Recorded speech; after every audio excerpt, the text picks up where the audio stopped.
তো হ্যালো বন্ধুরা, এখানে অনেকে আমাকে কমেন্ট করছে এসএসসি নিয়ে, বলছে দাদা তুমি রিপ্লাই করে দেবে লং ভিডিও, বলছে কানে ফুটো থাকলে কি এসএসসি চাকরি হবে? এটা সামান্য ব্যাপার, এটা নিয়ে কোনো সমস্যা হবে না। বিএসএফ এর ফুল ভিডিও দাও। দেখো, প্রথম চয়েস বিএসএফ অপশানে দিবে, ভালো নাম্বার পাবে। কত নাম্বার পাবে এটা তো বলা মুশকিল হচ্ছে। কোন লটারিতে 1 কোটি টাকা কেউ পাবে, কোথায় পাবে সেটা কি কেউ জানে? কেউ জানে না। সেরকম হচ্ছে কত নাম্বারে বিএসএফ মেরিট যাবে, কত নাম্বারে সিআরপিএফ মেরিট যাবে কেউ জানে না। ভালো নাম্বার তুললে হয়ে যাবে। পরীক্ষা তো মাত্র 160-এর।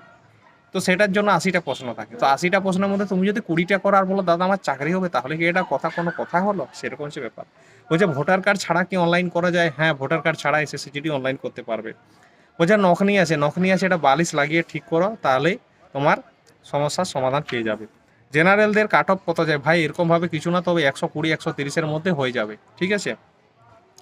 এসএসসি জিডি চাকরির জন্য বলছে দাদা আমি পাস করতে পারবো, আমার মুখে ব্রণ আছে। মুখে ব্রণ আছে এটার জন্য বলবো যে তুমি ফিটকিরি লাগাও, তোমার মুখের ব্রণ ধীরে ধীরে ঠিক হয়ে যাবে, তুমি পাস করে যাবে, ঠিক আছে। ফাইনালে পর্যন্ত অসুবিধা হবে না। বলছে দাদা 166 হাইট আছে, আমার বয়স 15 বছর। তো আমি বলো 15 বছর বয়স, হাইট 166। যখন তোমার 18 বছর হবে না, তুমি দেখবে তোমার 170 পেরিয়ে গেছে, তোমার 4 সেন্টিমিটার মাত্র কম আছে হাইটটা।